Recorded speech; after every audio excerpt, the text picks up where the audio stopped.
بسم الله الرحمن الرحيم الحمد لله رب العالمين والعاقبة للمتقين وأصلي وأسلم على أشرف الأنبياء والمرسلين نبينا محمد عليه أفضل الصلاة وأتم التسليم أما بعد. My brothers and sisters in Islam, Assalamu alaikum wa rahmatullahi wa barakatuh. It was brought to my attention that no one had gone over a few aspects of i'tikaf with those that are performing i'tikaf. So I thought, I would just highlight a few things, inshaAllah ta'ala, before we get started. To begin with, obviously, you've all begun your i'tikaf and you've come into the masjid, alhamdulillah, you're here. Try to maximize from the time that you're spending in the masjid. And when I say masjid, I actually mean the main prayer hall. So try to maximize from the time that you're in here.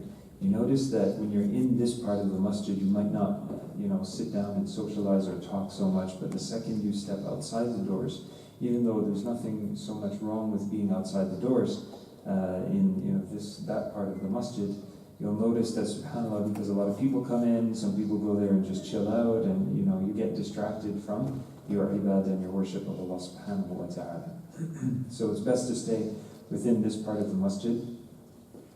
Try not to mingle too much, right? Try not to sit and spend time talking about things unless you're going over a book or you're reciting Quran to someone who you're sitting with and spending time with throughout the month of Ramadan, which is good. You can recite a page to each other. So you recite one page, the next person recites a page, you recite a page, they recite a page, back and forth, so you correct each other's mistakes. And at the same time, you're not fully reciting the Quran as in yourself writing it and reciting it, unless you're going to go over, one page each. But at the same time, you're benefiting from correcting someone and listening to the Quran and having someone listen to your recitation of the Quran as well. But other than that, try and stay as secluded as possible. Spend your time alone. And alhamdulillah, you each have your own little area with curtains dividing each one of you. And I think the only interaction that happens when a curtain is up is snoring, which might disturb someone in their sleep. So we ask Allah subhanahu wa ta'ala to accept your efforts and make it easy for you throughout this part of the month of Ramadan. Try to refrain from any sort of outside connection, because these days we have Wi-Fi and internet, and we have WhatsApp and Telegram and all these different social media platforms that we can use to communicate with our families and friends. And you'll notice that, subhanAllah, you could spend easily an hour on Facebook without even knowing that an hour has gone by, right? So that 1 hour, you can finish reciting an entire juz of the Quran. And for some of us, we can recite 2 juz of the Quran at a regular pace, right? Not speed reading, it's just regular pace. It takes about a half an hour to recite 1 juz of the Quran, right? So imagine in 1 hour, you could have recited 2 juz of the Quran. If you do 1 hour on Facebook every single day throughout the last 10 nights of Ramadan, that's 2 juz every single day. 2 times 10, that's 20 juz of the Quran. Technically, you almost could have finished the entire Quran by sitting there and being on Facebook. So we ask Allah subhanahu wa ta'ala to make it easy for us to stay away from those things that distract us from the remembrance of Allah subhanahu wa ta'ala. Now, what things can you do? You can recite the Quran, you can sit there and ponder over the creation of Allah subhanahu wa ta'ala, you can busy yourself in dhikr and adhkar, you can ask for forgiveness, as we touched upon in the past couple of days. The Prophet ﷺ would increase in that, and we'll see this in the Quran as well, how Allah subhanahu wa ta'ala highlights it. You can simply take some rest as well, so you don't only have to worship and sacrifice Allah subhanahu wa ta'ala, sacrifice in terms of giving up your time and your energy in terms of ibadah, but resting is also a refreshment to the body, and that allows you to worship Allah subhanahu wa ta'ala even more and more focused and concentrated. So subhanAllah, sometimes you notice, like even me, when I'm preparing my notes, just a few days ago, I think I mentioned to you, I started to feel real sleepy, and my writing became, very blurry, very, messed up. And I literally just walked away. I just left everything the way it was. I got up and I walked away. I went and told my wife, I said, I need to do something that's going to wake me up. Either it's a nap or a shower. And so, subhanAllah, I decided to just stretch out a little bit, get the blood flowing through the body, take a nice hot shower, and then got back at it. And alhamdulillah, you feel refreshed. So there are things that you can do to refresh yourself. and to worship Allah subhanahu wa ta'ala more. You want to connect as much as you possibly can throughout this month of Ramadan, right? Connect with Allah subhanahu wa ta'ala, and this is your time, this is your moment. You don't have family around, you don't have friends around, you don't have any, distractions from the outside. The Prophet sallallahu alaihi wasallam, sometimes he would put his head outside of the area that you're staying in the masjid, you could say, which was basically at his time, sticking his head outside of the masjid meant sticking his head inside of his home, the home of Aisha radiallahu anha, right? Because he would come out of his home and he'd be inside Masjid al-Nabawi. And so he would stick his head out, and Aisha radiallahu anha would simply comb his hair, and he would continue back, doing what he was doing in terms of ibadah inside of the masjid. So not to spend too much time. Yes, if your family comes, you can speak to them, interact with them if there's something that's needed. But anything that's more, you're just sitting there chatting, talking, enjoying spending 2 hours, 3 hours, either during the day or the night or the morning, then that should be, you should stay away from that as much as possible, inshallah. And subhanAllah, you'll notice the time goes very fast, right? How many nights have you spent here already? 2 nights, right? This is going to be the 3rd night, and this is the 23rd night of Ramadan. And next Friday, inshallah ta'ala, would be Eid, right? And tomorrow is Friday, so there's only 1 week left. And when we look back at the month of Ramadan, there's 1 week left. Over 3 weeks have passed. Over 3 weeks of this month have gone already. And so the month, subhanAllah, literally just flies right in front of our eyes. And we don't notice it. And by the time you realize it, you'll be sitting here on the last day of Ramadan thinking, wow, subhanAllah, where did the i'tikaf go? It wasn't that hard, it wasn't that difficult, because it passed by so quickly. And mashallah, alhamdulillah, I don't know about suhoor, but I know for iftar we get really good food. I remember growing up, a few times I would spend the night in the masjid during the last few nights of Ramadan while leading qiyam. And subhanAllah, we'd literally look for a banana or something, because there wasn't much of an arrangement for food. So alhamdulillah, Allah subhanahu wa ta'ala has made that easy. And if there's anything that you need, please let us know, right? Myself, anyone, any of the brothers or sisters that you see coming and going from the masjid regularly, if you need anything from the outside, just let us know. We'll bring it to you. If you want some chai, you want some coffee, you want some donuts, you want some timbits, let us know whatever it is that you need throughout the night to give you that energy that you require. If it's some dates, we can go and get you some dates. That's not a problem. So please let us know. We're here at your service.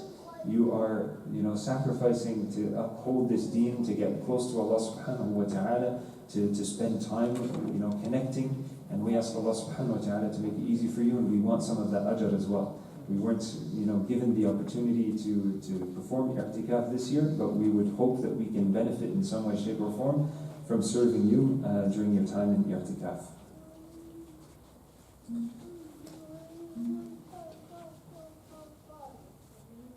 Okay, so we'll continue inshaAllah ta'ala with our tafsir. Tonight we're going to be reciting on the 23rd night of Ramadan, Surah Al-Ahqaf, Surah Muhammad, Al-Fath. We'll also be reciting Surah Al-Hujarat, Qaf, and Al-Dhariyat. Okay, so we'll be going through a number of surahs, or surah of the Quran. The plural for surah is suwar, like suwar, right, with the ra at the end, not an r. So surah of the Quran. So Allah subhanahu wa ta'ala has blessed us to reach this far throughout the month of Ramadan, and subhanAllah, today I was looking at it, I'm 26 juz of the Quran. There's not much left, only a few days left. So we ask Allah subhanahu wa ta'ala to make it easy for us to benefit as much as we possibly can from these classes and halaqat that we're doing throughout this month. Surah Al-Ahqaf, the wind-curved sandhills, right? The curved sandhills, as Allah subhanahu wa ta'ala highlights in the Quran. And this is a surah which we could refer back to the story or the time the people of Ad, right? The people of Ad. And we had discussed them throughout our classes of tafsir. And we mentioned how the people of Ad were extremely big and tall in stature, they were strong, and they would build inside of the mountains their homes. And they would also have castles that they would build, or like palaces, homes, but massive at the tops of the mountains. And so Allah subhanahu wa ta'ala here refers to this surah as Surah Al-Dhariyat, Surah Al-Ahqaf, the sand curved or mountains. And Allah subhanahu wa ta'ala had allowed them to carve their homes into the mountains, but at the same time He destroyed them using what? What was the method of destruction? Hey? Steam? There's difference of opinion, mashallah. How come we're saying sound and wind? Who was destroyed by sound?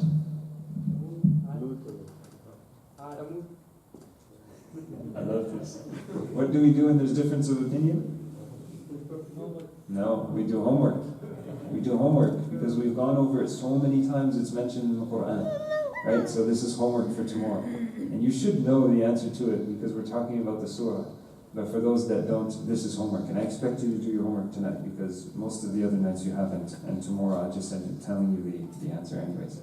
So the carved or the curved sand hills, as Allah subhanahu wa ta'ala refers to the people of Ad, and they lived in these carved out mountains. If we look at verse number 15 and 16 of the surah, you'll notice that we jump around. So we can't go through all the surahs that we're going to cover, which is, it's sad that we can't do that, but time doesn't permit. So we're going to start at verse number 15 and 16, inshaAllah ta'ala, of the surah. And Allah subhanahu wa ta'ala begins, وَوَصَّيْنَا الْإِنسَانَ بِوَالِدَيْهِ إِحْسَانًا. Allah subhanahu wa ta'ala encourages us, right, and tells us. In fact, He commands us in the Quran to do good, to be good towards our parents. Right? وَوَصَّيْنَا الْإِنسَانَ بِوَالِدَيْهِ إِحْسَانًا. To do good, ihsan, towards our parents. And in these verses, Allah subhanahu wa ta'ala mentions that He overlooks the sins of people who do goodness towards their parents. So He mentions doing good to your parents, being nice to your parents, being dutiful to your parents, and then you grow older in life and you look after your parents and you ask Allah subhanahu wa ta'ala to bless you for the favors that He's given you and having those parents look after you. And so you continue to be good and dutiful towards your parents. And so Allah subhanahu wa ta'ala here highlights that. But then He mentions those people who were good to their parents and continue to do goodness towards their parents, whether they're alive or have passed away, Allah subhanahu wa ta'ala overlooks their sins, their bad deeds, the things that they've done in their life. Because being good and obedient towards our parents is such a powerful deed. It is so good in the sight of Allah subhanahu wa ta'ala that it erases out those sins that we may have done. And subhanAllah, sometimes, when I speak to people, they come to me and they ask me questions of things that they're going through in their life that are affecting them. And sometimes they mention things that are really severe, or it seems to them that it's severe. And it is. It's something that's extremely disliked by Allah subhanahu wa ta'ala. But then you look at the fact that they've come out of that sin. They've surpassed it. They've gone beyond that sin, as in they left it and they're now connecting with Allah subhanahu wa ta'ala. They also have a great relationship with their parents. And for many of those people, or in fact I should say for some of those people, not for many, because for many of us we struggle with trying to have a good relationship and to be good with our parents. But for some of them, it's their parents that help them get out of that problem.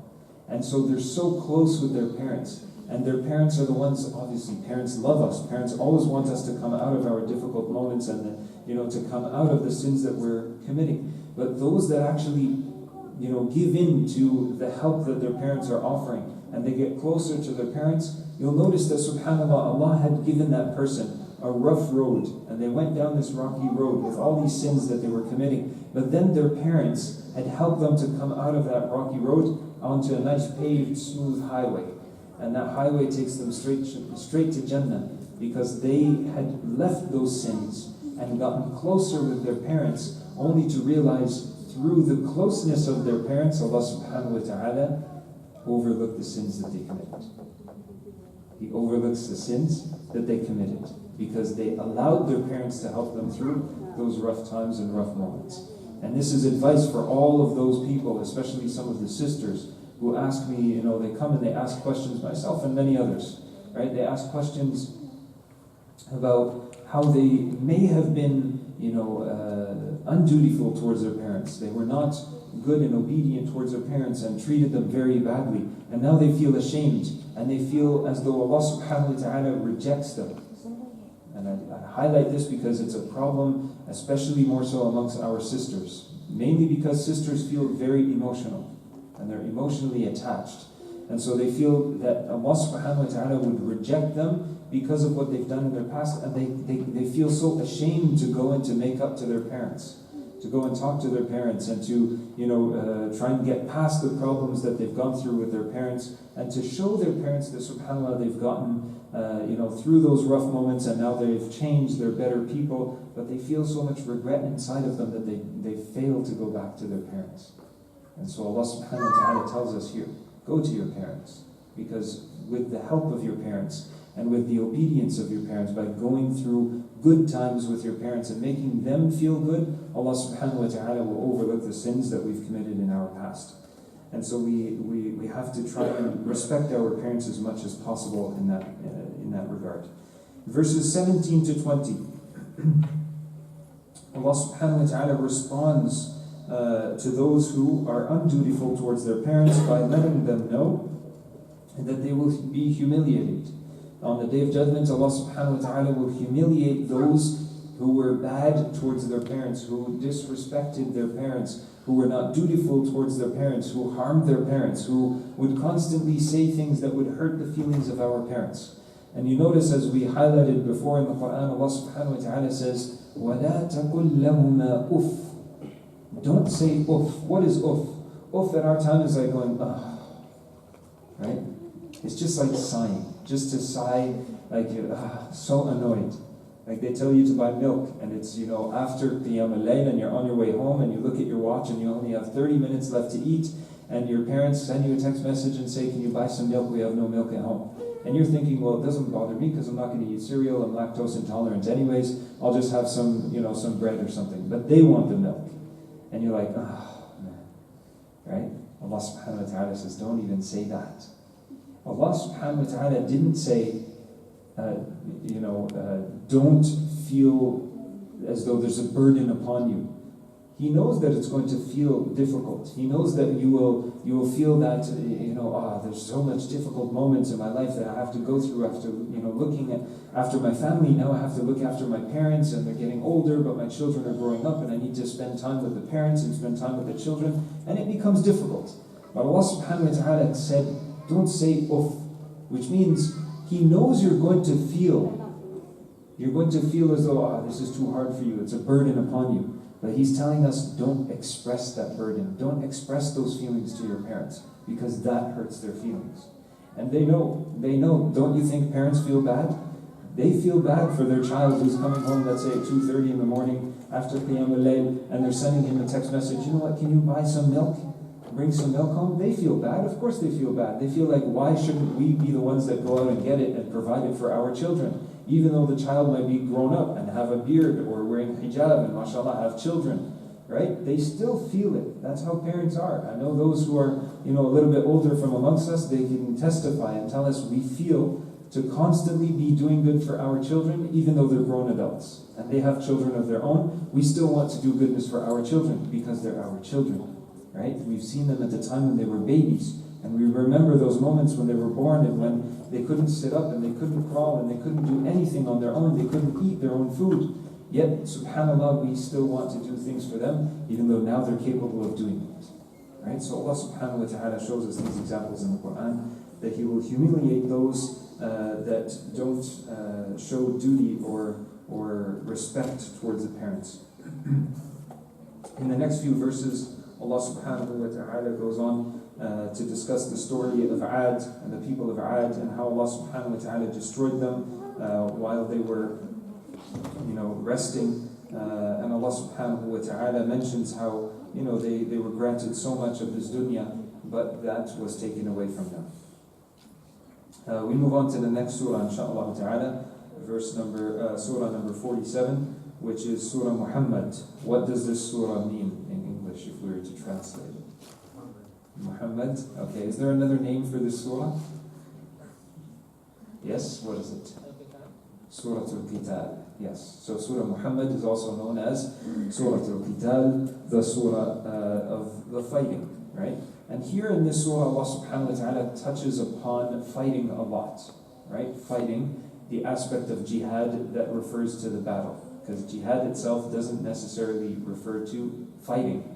Jihad is sacrificing from your life, sacrificing from your wealth, sacrificing from your health, sacrificing from your money, sacrificing from your family, sacrificing from the things that you love and you desire, sacrificing from your time, sacrificing from your energy. As you know, we're going through now during the month of Ramadan, we feel that lack of energy inside of our bodies.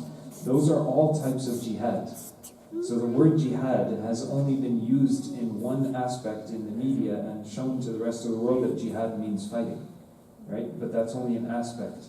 Jihad means to do juhd, which is to strive hard.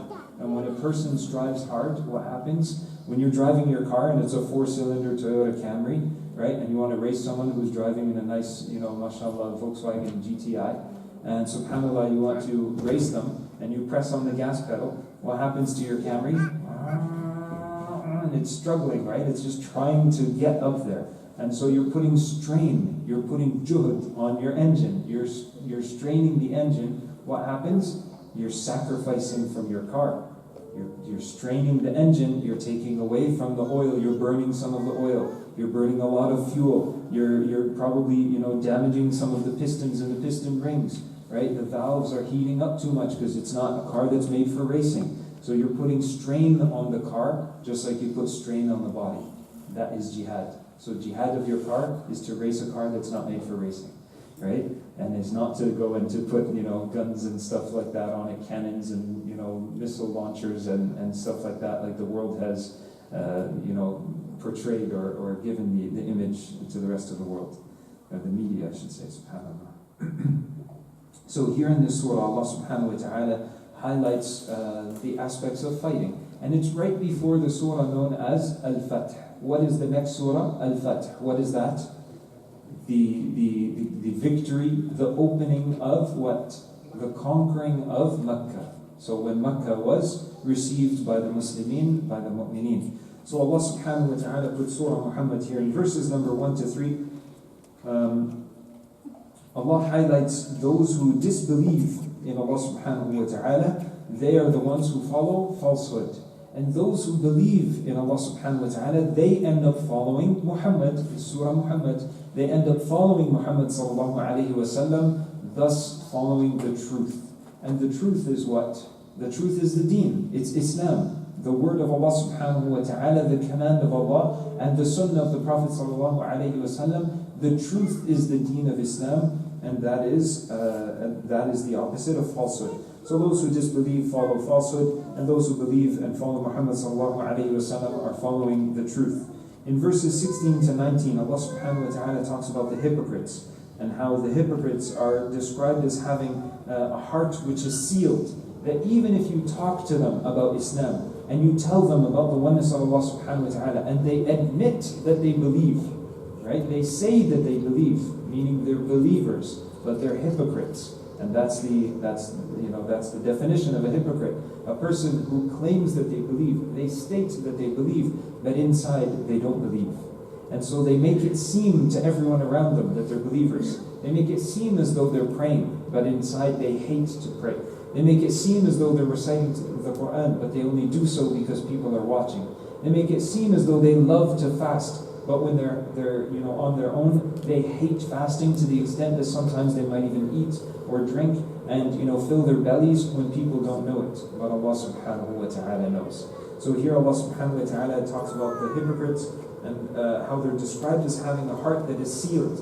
That even if you speak to them and tell them the truth, and they know that this is the truth, or they hear that it's coming from you as conveying the message of the truth, their hearts are sealed and they still reject it. They still reject the message of Allah subhanahu wa ta'ala that has come to us. And so they listen, but they don't comprehend. Right? They listen to the message, but they don't comprehend it. They intentionally refuse it, and then Allah subhanahu wa ta'ala, because of this act, because of this behavior, He seals their hearts. He blocks their hearts off from accepting the message. In verses 24 to 28, Allah subhanahu wa ta'ala commands us to reflect upon the Quran. And those who are apostates, those who believed or were Muslim, were mu'mins, but then left Islam, Allah subhanahu wa ta'ala discusses them here. And how those who left Islam will have a hard time at their death. And this will be a moment where their bodies will will hold on to the soul and won't want to let go of the soul. Now, subhanAllah, we live in a society where it's very tricky. We don't live in Mecca, we don't live in Medina, we don't live in lands where, subhanAllah, people are born Muslim, raised Muslim, whether they want to pray or not. Everything shuts down and it just becomes the norm that you go and pray. We are, being brought up and raising our children in a society where some of the Muslim families, inshallah, hopefully no one here, but some of the Muslim families, they are born Muslim, but there's no Islam in their household. Right? They're born Muslim, but there's no Islam in their household. And sometimes those children grow up to then have children, and they tell their children, yeah, you're Muslim. But you don't see Islam on them, you don't see Islam in them, you don't see Islam around them, you don't see Islam in their businesses, in their transactions, you don't see Islam in any aspect of their life. And so those people, they say, we're born Muslim, we're Muslim. But if you don't see any Islam on them, they themselves come and ask the question, am I even a Muslim? Because I never prayed once. I don't even know what it means to be a Muslim, right? My parents tell me that we're Muslim, but that's simply because they or their parents, which is the grandparents, came from another country. And so we're confused, are we actually Muslim or not? And if we are a Muslim, then why does Islam put such harsh, statements upon us, but we've never even believed? So if a person has never believed, the question is, are they or were they even a Muslim to begin with, right? And that's something that we deal with a lot here in Canada. We deal with it a lot in Canada. I remember, quite a few times in some of my lectures, I have people come to me afterwards and they say, we've only come to the masjid now. We're only coming to listen to this lecture because our friends told us to come and it's something that, we could benefit from. And after hearing what we heard, it's nice and it sounds nice, but am I from amongst those people that are rejected? And then you have to sit with them and discuss and go through a number of things. So it becomes very tricky, and so we ask Allah subhanahu wa ta'ala to make it easy for our families, to raise our families not as only Muslim, as in the title, you're a Muslim. You want to go for Hajj or Umrah, and it asks you, what's your religion? You put Islam. But is your religion really Islam? Are you following Islam? Right? Is there anything in you that is Islam? And that's where we need to, subhanAllah, work very hard, not only to tell our children they're Muslim, but as parents to show that we are Muslim, and Islam is our religion, and we are mu'mineen, we believe in Allah subhanahu wa ta'ala, and by believing in Allah, that means we have to submit to what Allah subhanahu wa ta'ala wants us to submit to, which is whatever He asks us to submit to. Aside from submitting to Allah subhanahu wa ta'ala, we submit in terms of, I want to have the freedom of my time and do whatever I want, but Allah asks me to submit or commands me to submit some of my time in prayer. He commands me to submit some of my hunger and my desires to eat during the month of Ramadan. He commands me to submit in many different aspects of my life. And so we have to teach this as parents to our children, because our children are losing the deen. Many of our children are losing the deen. They don't even know what it means to be a Muslim. And so we ask Allah subhanahu wa ta'ala to make it easy for us to raise our children in this part of the world upon the deen and to worship Allah subhanahu wa ta'ala solely. From verses 24 to 28, as we just discussed, Allah subhanahu wa ta'ala mentions those who believed but then left. Their soul will be clinging to their bodies. And when the angel comes to take their soul away, it will be as though it's ripping the soul out of the body. Why? Because it felt that this world, this life was what was important. This is the life that we live, not the hereafter.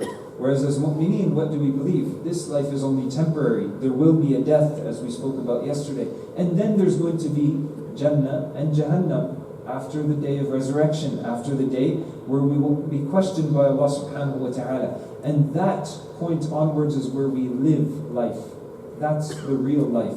This life, for those who disbelieved in Allah subhanahu wa ta'ala, who believed but then disbelieved, it's as though their soul will be ripping itself, or it will be ripped out of their bodies, because it will cling on and not want to leave what it desires so much.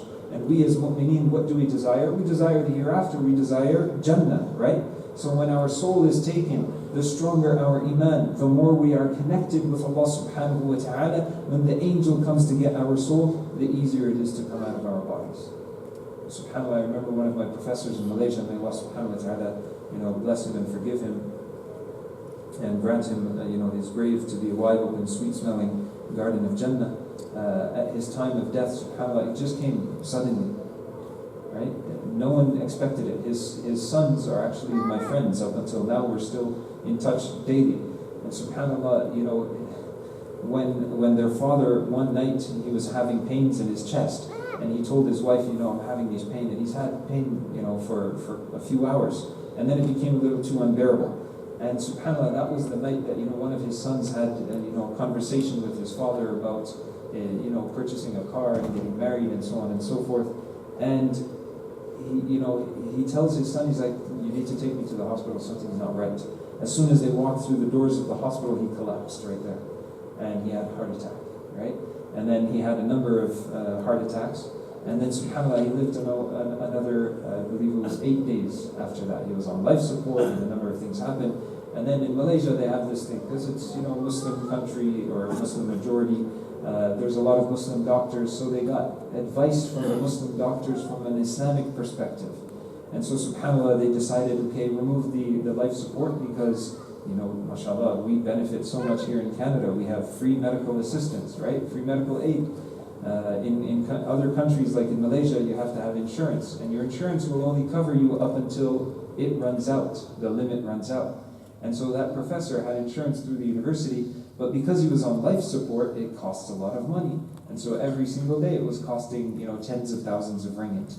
And so subhanAllah, eventually it ran out. And they had to make a decision. And they were making phone calls, they were trying to call, royal members and trying to get more money to keep their father on life support. And then they thought, what, subhanAllah, let's remove this life support. And if Allah subhanahu wa ta'ala wants him to live, he will live. If Allah subhanahu wa ta'ala wants him to live, he will live. Right? And life support itself, as we discussed another time, we won't go through it, but it isn't something that actually gives life. It gives life to the body, but it doesn't keep the soul in the body. If the soul is gone, the soul is gone. And so they end up removing the life support, and as they remove the life support, he opens his eyes. He opens his eyes, he looks around, he says the Shahada twice, and then he passes away. And it was so, his sons were there, everyone was around him. I was on my way to the hospital. SubhanAllah, I got there just minutes after he had passed away.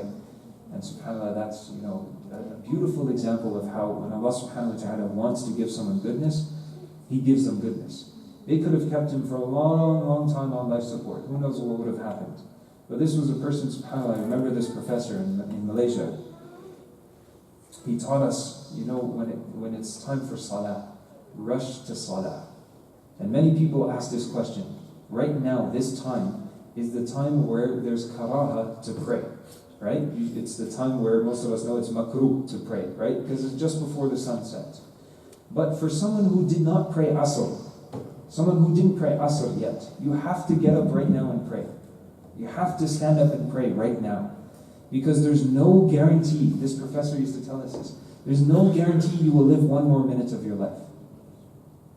And he used to tell us as well, because in Malaysia, subhanAllah, a lot of the Malaysians, when they pray their salah, they're so particular, very particular with how they pray, very particular with how they do everything in life. They're like, textbook individuals. What they've been taught, that's what they do. And subhanAllah, they've been taught good manners and how to respect parents. And if you really want to see how to treat parents and respect parents, go to Malaysia. You'll see how children, teenagers, young adults, grown-ups, they treat their parents like, mashallah, amazing. And subhanAllah, this professor was saying, when you're in salah, a lot of them, they will recite Fatiha, right? In the salah, let's say Salat al-Asr or the third rak'ah, fourth rak'ah, right? They'll recite Fatiha on their own because the Imam is reciting, but they will recite it as well. And if the Imam finishes before they do, and the Imam goes into ruku', they'll stay standing and finish Surah Fatiha, right? And then they'll go into ruku'. By that time, the Imam is already up from ruku' and maybe into sujood. Right? Some people will delay it that much. And it actually is a problem. I used to post about this all the time when I was in Malaysia and talk about it. Like, if the Imam says Allahu Akbar, go into sujood. If this Imam says Sami Allahu liman hamida, come up from ruku'. Even if you haven't done anything, the Imam is reciting for you as well. So this professor, he used this example. He said, those people who are standing in salah or waiting for the imam to come up. Let's say you're joining the salah, you're joining the prayer, you came late for salah, and you see everyone in sujood, you think when they stand up, I'll say Allahu Akbar and join while they're standing. This professor, he used to be so particular, subhanAllah. He said, if you come late for salah, or you're in that situation where you see the jama'ahs in sujood, join the salah and make sujood, because you never know, that might be your last second of your life.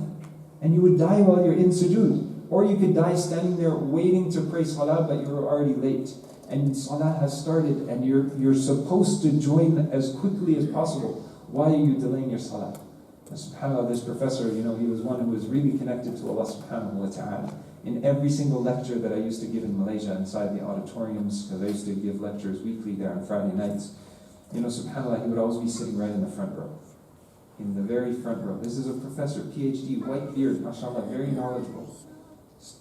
Islamic degrees and stuff. He would be sitting in the front row, right in front of all the other students who are just chilling in the back on their phones and stuff like that, tweeting and posting, saying, yeah, that lecture and so on. He would be in the front row, right in the front seat, right in front of the lectern, sitting in front of the speaker.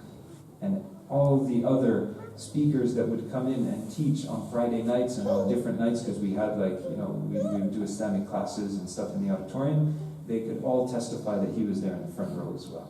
Always. SubhanAllah. Someone who loves the deen, Allah subhanahu wa ta'ala, when He takes their soul, He takes it away so easily.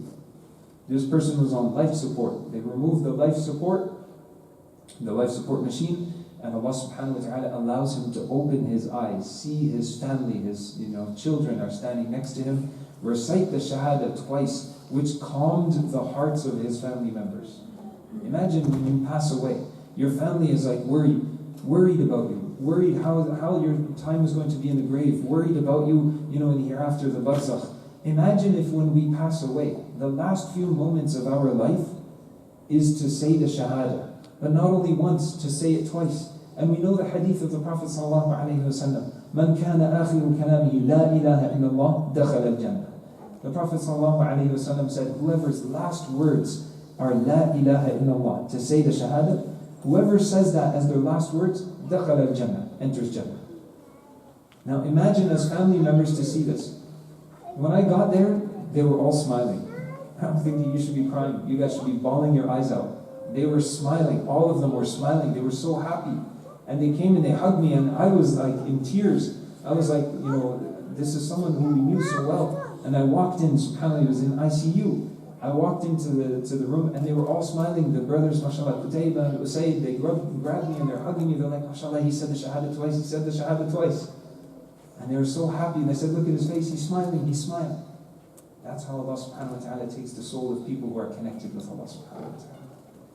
So we ask Allah subhanahu wa ta'ala to make it easy for us to lose our souls in the ways that are most beautiful and soothe and calm the hearts of our family members. We'll move on inshallah because we have a lot to cover. In Surah Al-Fath, which is the next surah of the Quran, surah number 48. This is the victory, this is the time where Allah subhanahu wa ta'ala granted the Muslimin, us, Makkah. It came back to us, and it came back to the Sahaba radiallahu anhum. It went back to the Prophet sallallahu alayhi wa sallam. Now the Muslimin, the Mu'mineen ruled and governed Makkah. And this is the surah that Allah subhanahu wa ta'ala had on the tongue of the Prophet sallallahu alayhi wa sallam as he was as he was riding in on his camel entering into Makkah after, or during the incident of Fath Makkah. In verses 1 to 3, Allah subhanahu wa ta'ala tells us of this great victory, the victory of receiving Makkah, of opening Makkah, conquering Makkah. But at the same time, He highlights the aspect of it not only being a victory in terms of claiming land, but victory for the Muslimin that we are believers.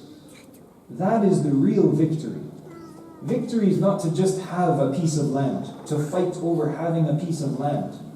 Victory is knowing that I'm a believer in Allah subhanahu wa ta'ala. That's real victory. So the victory for the mu'mineen at that time was conquest, the conquest of Makkah, that it now belongs to the Muslims. But true victory was that Allah took those people, the Sahaba radiallahu anhum, from Jahiliyyah into Iman, into belief in Allah subhanahu wa ta'ala, from kufr, from disbelief into belief. And so Allah subhanahu wa ta'ala highlights that here in the beginning of Surah Al-Fath that will be recited tonight inshaAllah ta'ala, that the true victory for us is not victory of land. It's victory of belief. That Allah saved us from what is going on outside the walls of this masjid right now. Allah subhanahu wa ta'ala saved us from the things that are happening in terms of the fitna and the fasad that's spreading around the world. And then in verse number 4, Allah subhanahu wa ta'ala says that He sent down sakina, right? Tranquility into the hearts of those who believe so that we can increase in our iman. And you'll notice, subhanAllah, these last few nights of Ramadan, you'll probably feel a little bit regret, right? You feel a little bit of regret. The last few nights of Ramadan, you're praying Qiyam al-Layl and you sit there and you think to yourself, subhanAllah, I haven't done much. And when you look at yourself, most people tend to self-reflect throughout these last 10 nights. Self-reflect. What have I done throughout this month of Ramadan? Like, what have I done really? And what have I done in my life? Like the type of person that I am. How much knowledge do I really have? How much iman do I really have? And then you start to feel sad and you start to feel down and you start to feel, subhanAllah, as much as I'm doing and I'm standing in qiyam and I'm reciting the Quran and I'm making dua and trying to ask Allah subhanahu wa ta'ala to forgive me, I haven't done much in my life. I'm so distant from Allah subhanahu wa ta'ala. What does Allah subhanahu wa ta'ala say? Those who believe, you will feel that. It's normal. He grants sakina, He puts tranquility in our hearts. Don't worry. Continue doing what you're doing. And by giving you that tranquility in your heart, you're able and capable to push yourself again tomorrow, and then the next night, on the 25th night, and then again on the 26th night, and on the 27th night, on the 28th night, on the 29th night, right up until the end of the month of Ramadan. And so Allah subhanahu wa ta'ala tells us, don't worry, you will build your iman with this sakina that He grants us and places for us in our hearts. And then Allah subhanahu wa ta'ala goes on in verse number 21, Allah subhanahu wa ta'ala grants the Muslims victory even if they aren't in the hands of the Muslims. So if victory is not in our favor, or the mushrikeen or the non-Muslims, right, that maybe live even around us, they make it difficult for us sometimes to live, to believe in Allah subhanahu wa ta'ala and to show our iman and to display it publicly. Allah subhanahu wa ta'ala tells us very simply here that He grants victory to the Prophet sallallahu alaihi wasallam and those who follow in terms of iman, those who follow this deen. And so if we are upon the deen, anything that comes to us from any angle, no matter if it's from the Muslimin or the non-Muslimin, right? Because sometimes it's the mu'mins, the believers, that are making trouble for the believers as well, due to a lack of knowledge, as we mentioned yesterday. So Allah subhanahu wa ta'ala makes it easy for those to believe, those who believe in Allah subhanahu wa ta'ala to have victory. Those who are right will always win. We move on to Surah Al-Hujurat. And you know, subhanAllah, this last thing that we were just discussing, I don't know if many of you noticed, but today it was mentioned in Parliament, they're discussing having imams be trained and certified by the Canadian government, which means I may not be here anymore. Allahu A'lam, right? Allah subhanahu wa ta'ala knows best. But I don't think that's something that would be good to be done solely from the government's angle and perspective. If the imams and let's say the council of imams and people who are imams can make that decision and can advise them and guide them, that would be good. But subhanAllah, to simply come and say you can be an imam, you can't. You graduated from this university, you're no longer to be an imam. You're considered to be a radical. You this, you that. SubhanAllah, who's making this decision? Who's making this call? Who are the people who make that choice? And so we ask Allah subhanahu wa ta'ala to make it easy for us here in Canada, and to not make Canada become like some of those other countries around the world that claim to be Muslim countries, but the knowledgeable from amongst the Muslimin cannot even speak. I know, subhanAllah, I've been to many countries around the world, and just to give a lecture, I can't come and walk through the door and do like I do right now. Come in, sit down, and give a lecture. I need to go through months of paperwork to deliver one 40-minute lecture. Months of paperwork, 4 months to be exact. Just to deliver one 40-minute lecture, you have to do a lot of paperwork and approvals and get work permits and manpower permits and get religious approval, and then they check your background and where you studied and who you are and check your lectures, and then you have to give them synopsis of what you're going to talk about and the timing. SubhanAllah, it's insane, right? So we ask Allah subhanahu wa ta'ala not to make Canada like that, Because if that happens, then I think Canada is slowly starting to implement the Sharia law in some way, shape, or form without even knowing that they are, because they're doing what countries like Saudi Arabia are doing. May Allah subhanahu wa ta'ala make it easy for each and every one of us. Surah Al-Hujurat, which is the 49th surah of the Quran.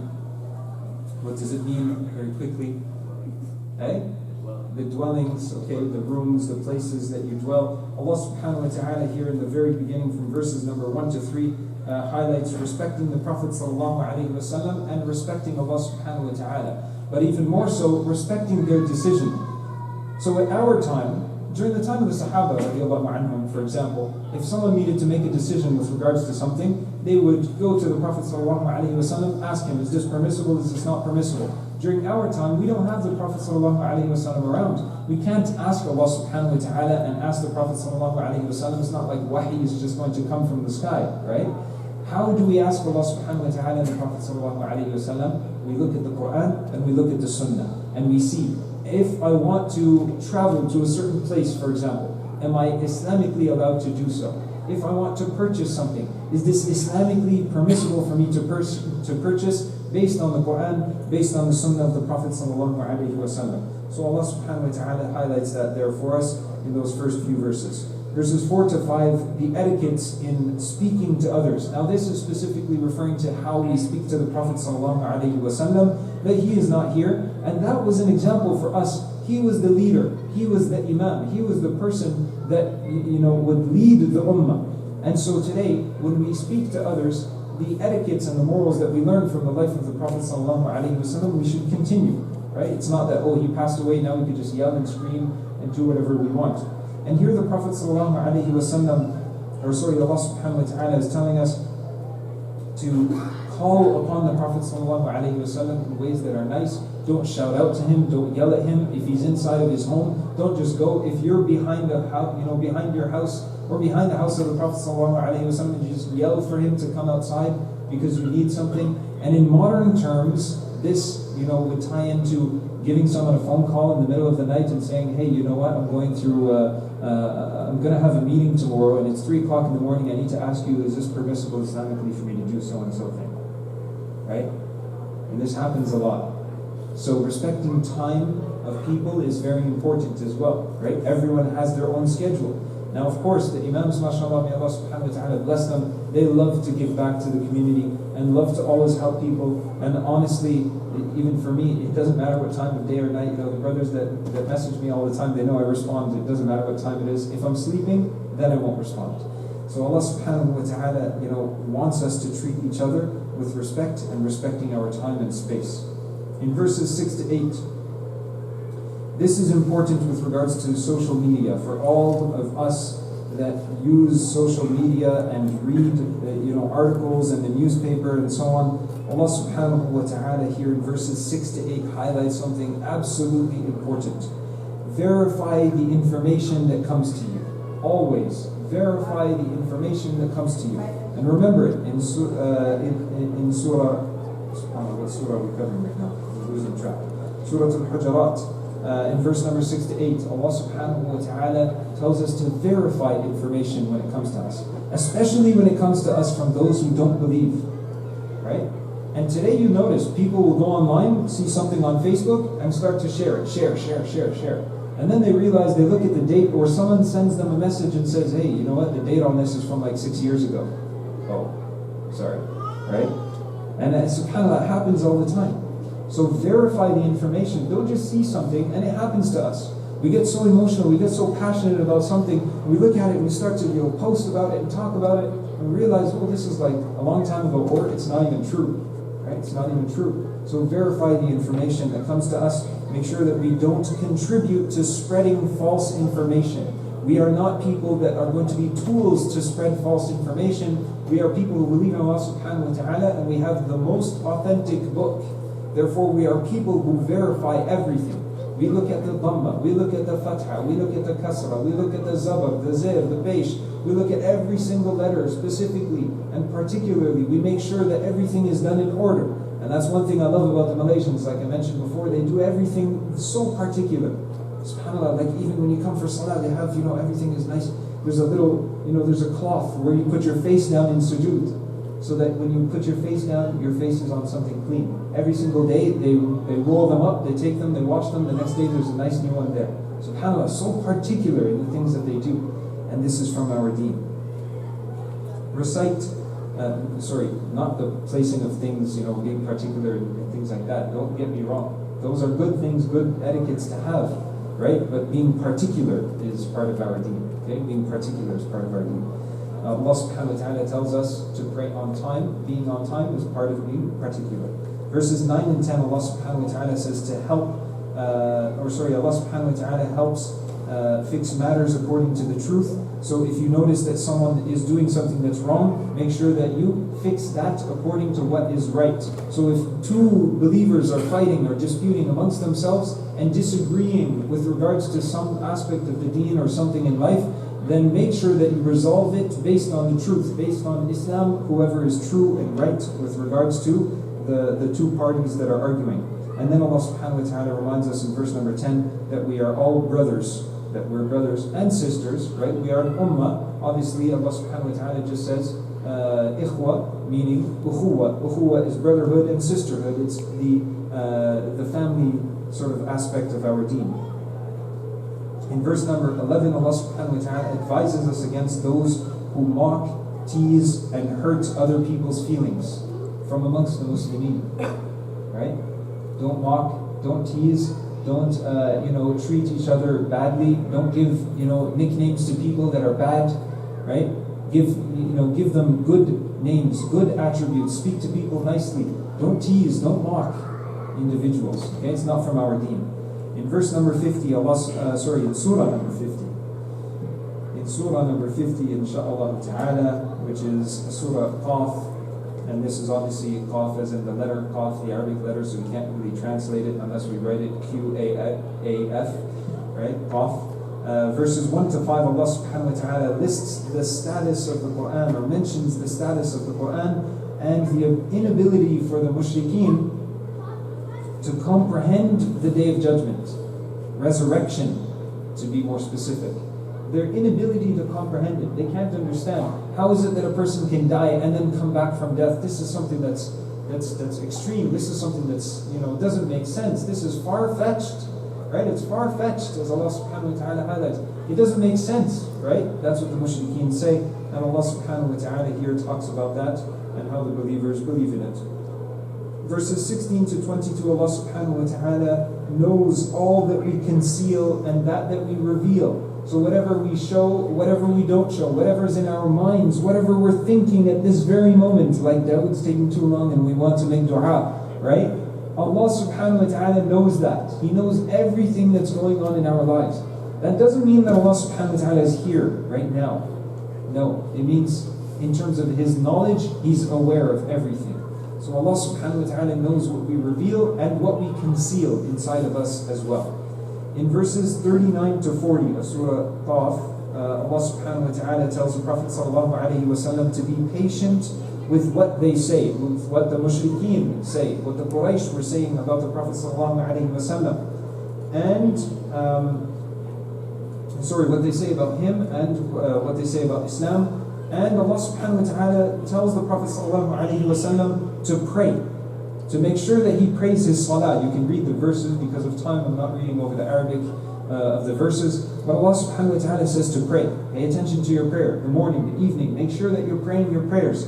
And then Allah subhanahu wa ta'ala finishes the verse by saying to praise Allah subhanahu wa ta'ala even after that. So after we finish our salah, what do we do? Astaghfirullah, astaghfirullah, astaghfirullah. Right? We begin with asking Allah subhanahu wa ta'ala for forgiveness. So after we pray, as Allah subhanahu wa ta'ala says, after your sujood, meaning after your prayer, or even after your prayer, praise Allah subhanahu wa ta'ala a lot after your sujood before you do your taslim. But after you say, Assalamu alaikum wa rahmatullah, Assalamu alaikum wa rahmatullah, praise Allah subhanahu wa ta'ala a lot. Ask for forgiveness. Be busy with the dhikr of Allah subhanahu wa ta'ala as the Prophet sallallahu alaihi wasallam recommended that we should do. Don't just get up and run away. Don't just get up and run away. The least is to be, to have hudu, to have tranquility, to be patient, to be calm. And there's nothing wrong with getting up and leaving after salah. But for a few seconds at least, say astaghfirullah, astaghfirullah, astaghfirullah. Right? And then get up nicely and calmly. Don't like, Assalamu alaikum wa rahmatullah, run out the door, right? Like a lot of the children do, like, alhamdulillah, we're free, basketball, right? And so Allah subhanahu wa ta'ala wants us to just, take it easy for a little. Surah Al-Dhariyat, we'll conclude with Surah Al-Dhariyat, inshaAllah ta'ala, which is the 51st surah of the Quran. In the first 14 verses, Allah subhanahu wa ta'ala affirms the day of resurrection, and He lists His signs. He mentions some of His signs, the signs of Allah subhanahu wa ta'ala, and here He mentions specifically scattered winds, right? That's a sign from Allah subhanahu wa ta'ala, scattered winds. Imagine if there was a constant wind all the time, or a wind that was always in one direction, going at like 50 kilometers an hour. It'd be kind of annoying, wouldn't it? You go outside, you're always in this breeze, this wind that's constantly blowing and pushing, right? But sometimes it's calm, sometimes it's going one way, sometimes it's going another way. Sometimes the winds come very hard, sometimes they calm down, right? And so Allah subhanahu wa ta'ala highlights the wind, the scattered winds. The clouds, He mentions the clouds as we've discussed earlier. Steady ships that are flowing through the water. SubhanAllah, Allah subhanahu wa ta'ala allows it to float. How heavy it is in the water, but He allows it to float. Only Allah subhanahu wa ta'ala has the power to do these things. Angels, how the angels, right, are a creation of Allah subhanahu wa ta'ala, and how they deliver the message. And they brought the message to the messengers, to the prophets and messengers of Allah subhanahu wa ta'ala. That heaven is full of beauty, or the skies are full of beauty, as Allah subhanahu wa ta'ala highlights for us. Sometimes He uses the word heavens, right, as in the skies, and sometimes the skies referring to the heavens. So the skies are beautiful, and Allah subhanahu wa ta'ala created it that way. If we go outside right now and we watch the sun setting, I'm sure we're all going to say it's beautiful colors, right, as we always tend to see on this side of the masjid. And then Allah subhanahu wa ta'ala in verses 16 to 18, and we'll conclude with this, a good lesson for the believers during the month of Ramadan. Verses 16 to 18, what does Allah subhanahu wa ta'ala say here? Taking their Lord, with their Lord gives them, surely they will before that be doers of good, people who do good. Highlighting the mu'mineen is the translation basically of verse number 16 in layman terms. The Muslimin, the mu'mineen, those that take the word of Allah subhanahu wa ta'ala and they're content and they turn to Allah subhanahu wa ta'ala. What does He say in the next verse? They used to sleep a little bit at night. The believers, those who end up in Jannah, they used to sleep a little bit at night. And in the next verse, what does Allah subhanahu wa ta'ala say? And in the morning, they asked for forgiveness. And what do we do? During the last 10 nights of Ramadan, what are we doing? We're sleeping less, we're asking for forgiveness. So we ask Allah subhanahu wa ta'ala at the end of this surah, the end of this halaqah as well today, to forgive us of all of our sins. We ask Allah subhanahu wa ta'ala to grant us the strength to stand up in the middle of the night and to pray during qiyam, and to have our qiyam and our own connection with Allah subhanahu wa ta'ala. We ask Allah subhanahu wa ta'ala to accept our deeds. We ask Allah subhanahu wa ta'ala to accept our fasting that we do throughout the day. And we ask Allah subhanahu wa ta'ala to accept our dua that we make, that we ask so many things for in those du'as. So ask Allah subhanahu wa ta'ala constantly to accept your dua. Wa sallallahu wa sallam wa baraka ala nabiyyina Muhammad wa ala alihi wa sahbihi wa sallam.